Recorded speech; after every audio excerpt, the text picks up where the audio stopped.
ಆಕಾಶವಾಣಿ ಕಲಬುರಗಿ.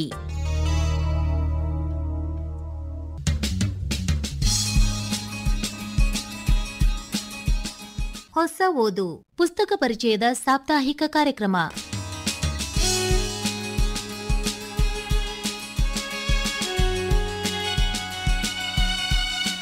ಇಂದಿನ ಹೊಸ ಓದು ಪುಸ್ತಕ ಪರಿಚಯ ಕಾರ್ಯಕ್ರಮದಲ್ಲಿ ಡಾಕ್ಟರ್ ಶರಣಬಸಪ್ಪ ವಡ್ಡನ್ಕೇರಿ ಅವರ ಸಂಪಾದಕತ್ವದ ಸಿದ್ದಯ್ಯ ಪುರಾಣಿಕ್ ಹಾಗೂ ರಮೇಶ್ ಅಂ ಮಹೀಂದ್ರಕರ್ ಅವರ ವಿವಾಹ ತಾಂಬೂಲ ಈ ಪುಸ್ತಕಗಳ ಪರಿಚಯ ಮಾಡಿಕೊಳ್ಳುವಿರಿ.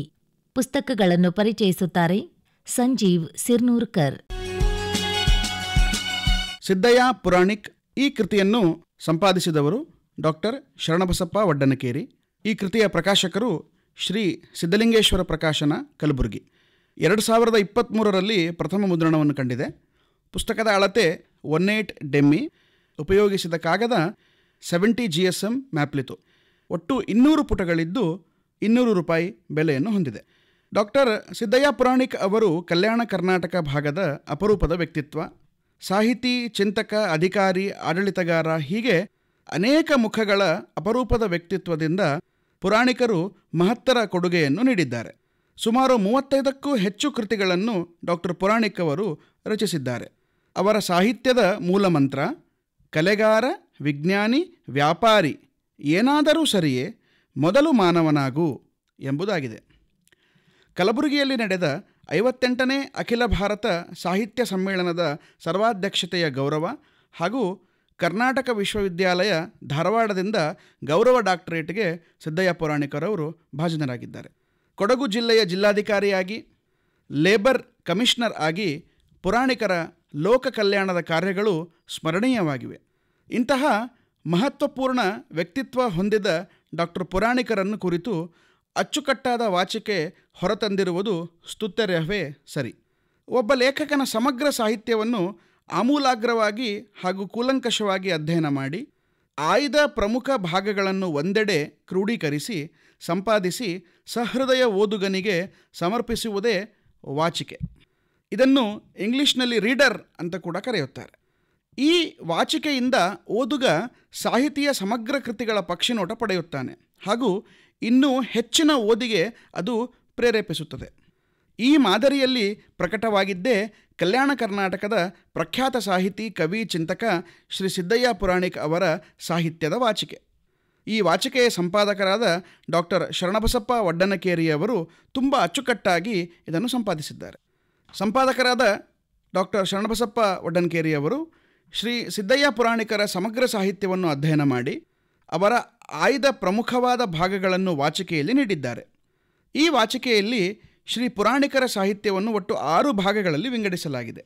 ಭಾಗ 1ರಲ್ಲಿ ಅದು ಕಾವ್ಯ. ಕಾವ್ಯದಲ್ಲಿ ಪುರಾಣಿಕರ ಕರುಣಾಶ್ರಾವಣ, ಮಾನಸ ಸರೋವರ, ಕಲ್ಲೋಲಮಾಲೆ, ಮೊದಲು ಮಾನವನಾಗು, ಚರಗ, ಹಾಲ್ದೆನೆ ಹಾಗೂ ಆಧುನಿಕ ವಚನಗಳು ಎಂಬ ಕವನ ಸಂಕಲನಗಳಿಂದ ಆಯ್ದ ಕವನಗಳನ್ನು ಪ್ರಕಟಿಸಿದ್ದಾರೆ. ಭಾಗ 2ರಲ್ಲಿ ಮಕ್ಕಳ ಸಾಹಿತ್ಯ. ಆ ಮಕ್ಕಳ ಸಾಹಿತ್ಯ ಭಾಗದಲ್ಲಿ ಮಕ್ಕಳ ಕಾವ್ಯ, ಮಕ್ಕಳ ಚರಿತ್ರೆ ಹಾಗೂ ಮಕ್ಕಳ ಪ್ರಬಂಧ ಈ 3 ಅಂಶಗಳನ್ನು ಸೇರಿಸಿದ್ದಾರೆ. ಭಾಗ 3 ಕಥಾ ಸಾಹಿತ್ಯಕ್ಕೆ ಮೀಸಲು. ಅದರಲ್ಲಿ ಕಥಾಮಂಜರಿ ಎಂಬ ಕಥಾ ಸಂಕಲನದ 5 ಕಥೆಗಳನ್ನು ವಾಚಿಕೆಯಲ್ಲಿ ಆಯ್ಕೆ ಮಾಡಿಕೊಂಡಿದ್ದಾರೆ. ಭಾಗ 4 ತ್ರಿಭುವನ ಮಲ್ಲ ಕಾದಂಬರಿಯನ್ನು ಉಲ್ಲೇಖಿಸಿ ಕಾದಂಬರಿ ವಿಭಾಗವನ್ನು ಮಾಡಿದ್ದಾರೆ. ಭಾಗ 5ರಲ್ಲಿ ಚರಿತ್ರೆಯ ಚಿಂತನೆಯ 3 ಲೇಖನಗಳು ಹಾಗೂ ಭಾಗ 6ರಲ್ಲಿ ಪುರಾಣಿಕರು ರಚಿಸಿದ 2 ನಾಟಕಗಳ ಆಯ್ದ ಭಾಗವನ್ನು ಸಂಪಾದಕರು ಇಲ್ಲಿ ನೀಡಿದ್ದಾರೆ. ವಾಚಿಕೆಯ ಪ್ರಾರಂಭದಲ್ಲಿ ಸುಮಾರು 20 ಪುಟಗಳ ಪ್ರಸ್ತಾವನೆಯನ್ನು ಬರೆದಿರುವ ಸಂಪಾದಕರು ಶ್ರೀ ಸಿದ್ದಯ್ಯ ಪುರಾಣಿಕ್ ಅವರ ಬದುಕು ಬರಹದ ಸಮಗ್ರ ಮಾಹಿತಿಯನ್ನು ವಿಸ್ತಾರವಾಗಿ ಓದುಗರಿಗೆ ಪರಿಚಯಿಸಿದ್ದಾರೆ. ಸಂಪಾದಕರ ಮಾತಿನಂತೆ ಡಾಕ್ಟರ್ ಸಿದ್ದಯ್ಯ ಪುರಾಣಿಕರು ನವೋದಯ ಸಾಹಿತ್ಯ ಗುಣಲಕ್ಷಣಗಳನ್ನು ಮೈಗೂಡಿಸಿಕೊಂಡು ಬೆಳೆದ ಸಾಹಿತಿಗಳಾಗಿದ್ದಾರೆ. ಸಾಹಿತ್ಯ ಮಾನವನ ಅಂತರಂಗದ ವಿಕಾಸಕ್ಕೆ, ಮಾನವೀಯ ಭಾವನೆಗಳಿಗೆ ಹಾಗೂ ಉತ್ಕಟ ಜೀವನಾನುಭವದ ಅಭಿವ್ಯಕ್ತಿಗೆ ವೇದಿಕೆಯಾಗಬೇಕು. ಪುರಾಣಿಕರು ಬಸವಣ್ಣನವರ ಪ್ರಭಾವಕ್ಕೆ ಒಳಗಾಗಿ ಜೀವನ ಚರಿತ್ರೆ, ನಾಟಕಗಳನ್ನು ಬರೆದು ಗಮನ ಸೆಳೆದಿದ್ದಾರೆ. ಅವರ ಕಾದಂಬರಿ ಕತೆಗಳ ವಸ್ತು ಮನುಷ್ಯನ ಸಣ್ಣತನಗಳನ್ನು ತೊರೆದು ಉದಾತ್ತವಾದುದನ್ನು ಎತ್ತಿ ತೋರುವುದೇ ಆಗಿದೆ.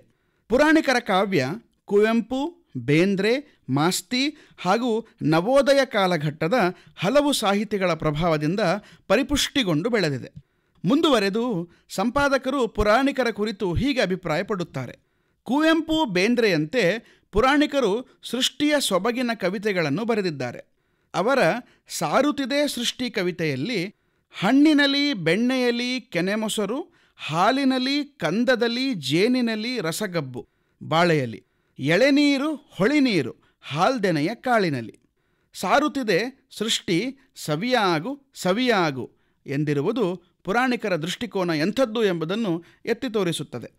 ಪ್ರಕೃತಿಯ ಕಣಕಣವೂ ಪರೋಪಕಾರಕ್ಕಾಗಿಯೇ ಇದೆ. ಸೂರ್ಯ, ಚಂದ್ರ, ನಿಸರ್ಗ ಸಹಜ ಪ್ರಕಾಶದಲ್ಲಿ ಕಾಣುವ ರಮ್ಯ ರಮಣೀಯತೆ ಪುರಾಣಿಕರನ್ನು ಕವಿಯಾಗಲು ಪ್ರೇರೇಪಿಸಿದೆ. ಪುರಾಣಿಕರ ಕಾವ್ಯದ ಪ್ರಧಾನ ಧ್ವನಿ ಅವರ ಮೊದಲು ಮಾನವನಾಗು ಎಂಬ ಕವನದ ಮೂಲಕ ವ್ಯಕ್ತವಾಗುತ್ತದೆ. ಪುರಾಣಿಕರು ಜಾಣ್ಮೆ, ಬುದ್ಧಿಶಕ್ತಿಗಳಿಗಿಂತ ಹೃದಯ ಶ್ರೀಮಂತಿಕೆಗೆ ಹೆಚ್ಚು ಬೆಲೆ ಕೊಟ್ಟಿದ್ದಾರೆ.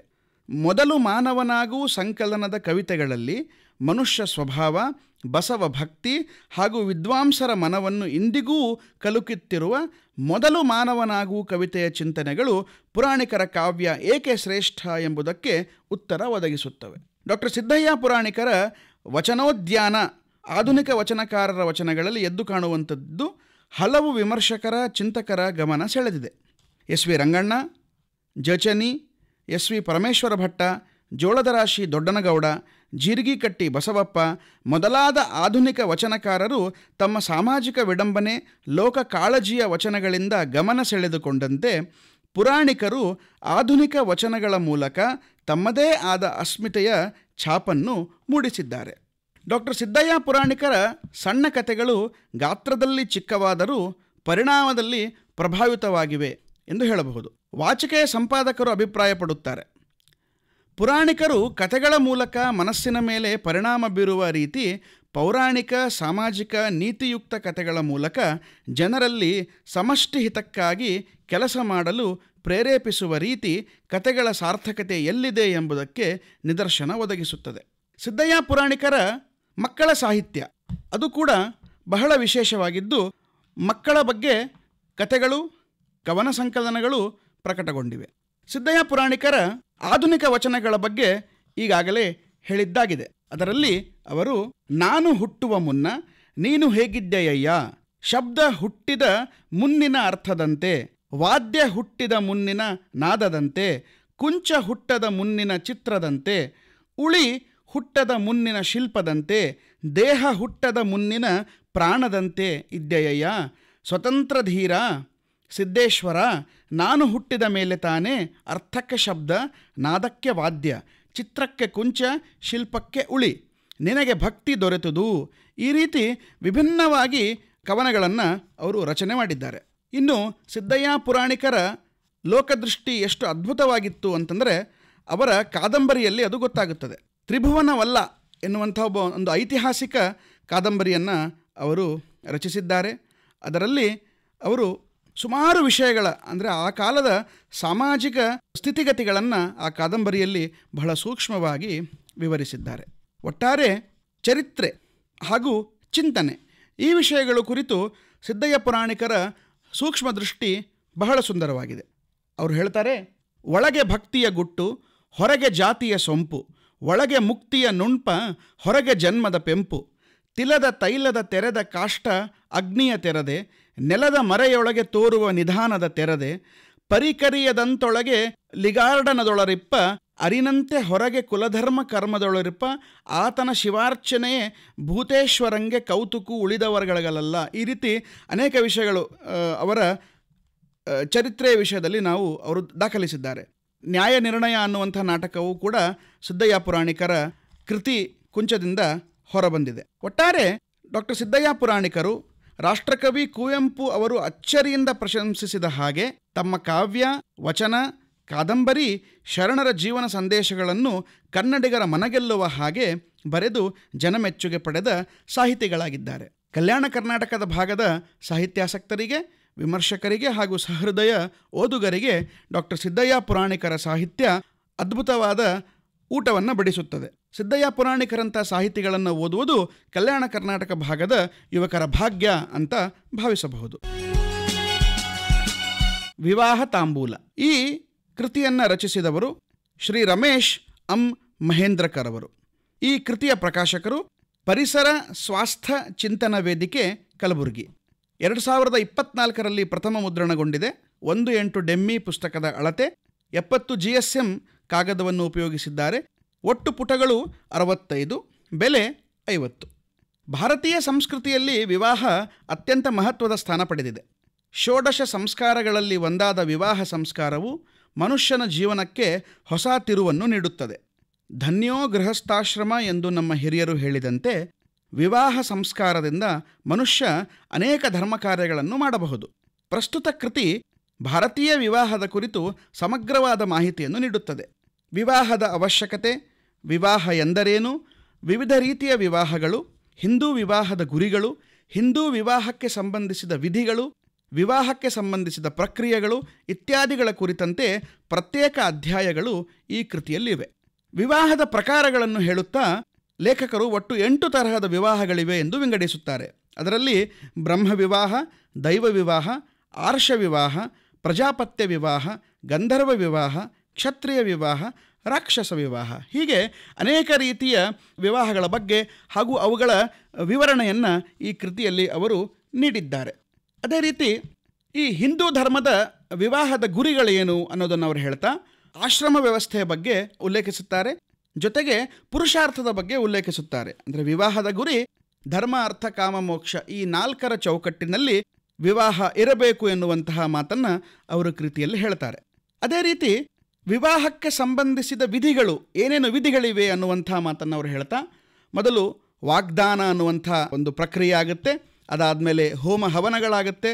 ಅದಾದಮೇಲೆ ಅನೇಕ ವಿವಾಹದ ಪ್ರಕ್ರಿಯೆಗಳಲ್ಲಿ ಕನ್ಯಾದಾನ, ಅಕ್ಷತಾರೋಪಣ, ಈ ರೀತಿ ಕನ್ಯಾದಾನ ಏಕೆ ಮಾಡಬೇಕು ಅನ್ನುವಂಥ ಅನೇಕ ಶಾಸ್ತ್ರದ ಉದಾಹರಣೆಗಳನ್ನು ಕೂಡ ಅವರು ಕೊಟ್ಟಿದ್ದಾರೆ.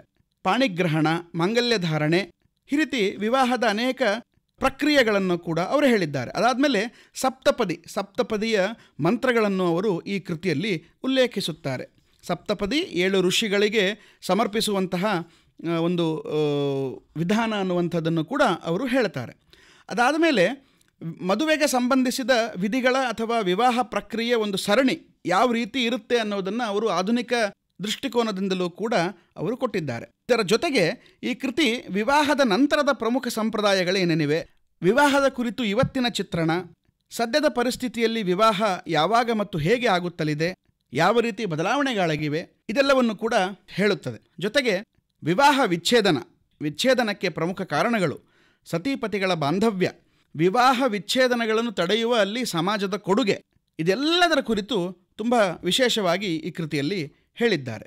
ಅದರ ಜೊತೆಗೆ ಶರಣರ ಸಂತರ ದೃಷ್ಟಿಯಲ್ಲಿ ವಿವಾಹದ ಕುರಿತು ಅವರು ಏನು ಹೇಳ್ತಾರೆ ಅವರ ನುಡಿಮುತ್ತುಗಳನ್ನು ಕೂಡ ಈ ಕೃತಿಯಲ್ಲಿ ಅವರು ಉಲ್ಲೇಖಿಸಿದ್ದಾರೆ. ಅದರಲ್ಲಿ ಸೋಬಾನ ಗೀತೆ, ಬೀಗರಿಗೆ ಭಿನ್ನ ಹೇಳುವ ಜಾನಪದ ಶೈಲಿಯ ಗೀತೆ, ಮದುಮಗನ ಕುರಿತು ಜಾನಪದ ಗೀತೆ, ಹೀಗೆ ಅನೇಕ ಜಾನಪದ ಉದಾಹರಣೆಗಳನ್ನು ಅವರು ಈ ಕೃತಿಯಲ್ಲಿ ಉಲ್ಲೇಖಿಸಿದ್ದಾರೆ. ನಿನ್ನ ಹಣೆಗೆ ಸಿಂಧೂರ ನಾನು, ನಿನ್ನ ಪ್ರೀತಿಗೆ ಪಾರಿಜಾತೆ ನಾನು, ನಿನ್ನ ನಗುವಿಗೆ ಬೆಳಕು ನಾನು, ನಿನ್ನ ದುಃಖಕ್ಕೆ ಮಡಿಲು ನಾನು, ನನ್ನ ಬಾಳಿಗೆ ವೈಢೂರ್ಯ ನೀನು, ನನ್ನ ಒಲುಮೆಗೆ ಅನುಬಂಧ ನೀನು, ನನ್ನ ನಲಿವಿಗೆ ಹೊಳಪು ನೀನು, ನನ್ನ ಕಷ್ಟಕ್ಕೆ ಹೆಗಲು ನೀನು. ಹೀಗೆ ಸತೀಪತಿಗಳಿಬ್ಬರು ಅವರ ಭಾವವನ್ನು ಹೇಗೆ ವ್ಯಕ್ತಪಡಿಸ್ತಾರೆ ಅನ್ನೋದನ್ನು ಈ ಕೃತಿಯಲ್ಲಿ ವಿವರಣೆ ನೀಡಿದ್ದಾರೆ. ಆಮೇಲೆ ಒಂದು ವಿಶೇಷವಾದದ್ದು, ಈ ಕೃತಿಯನ್ನು ಅವರು ಅನೇಕ ಅಂತರ್ಜಾಲದ ಮೂಲಗಳು ಹಾಗೂ ಬೇರೆ ಬೇರೆ ಉಪಲಬ್ಧವಿರುವ ಕೃತಿಗಳನ್ನು ಓದಿ ಬರೆದಿದ್ದಾರೆ. ಆ ಕೃತಿಗಳ ಹೆಸರನ್ನು ಕೂಡ ಅವರು ಕೊಡ್ತಾರೆ.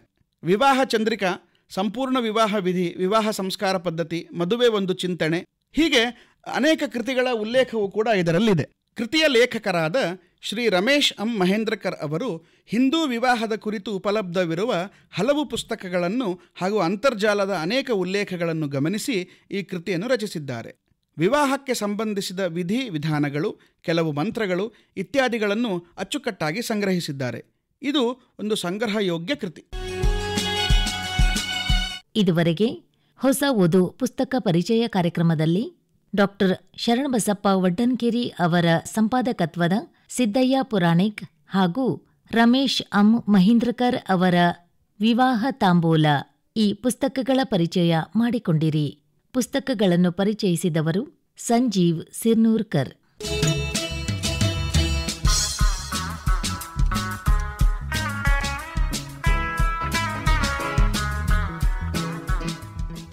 ನಿರ್ಮಾಣ ನೆರವು ಮಧು ದೇಶ್ಮುಖ್. ನಿರ್ಮಾಣ ಶಾರದಾ ಜಂಬಲ್ದಿನ್ನಿ. ಹೊಸ ಓದು ಪುಸ್ತಕ ಪರಿಚಯ ಕಾರ್ಯಕ್ರಮ ಪ್ರಸಾರವಾಯಿತು.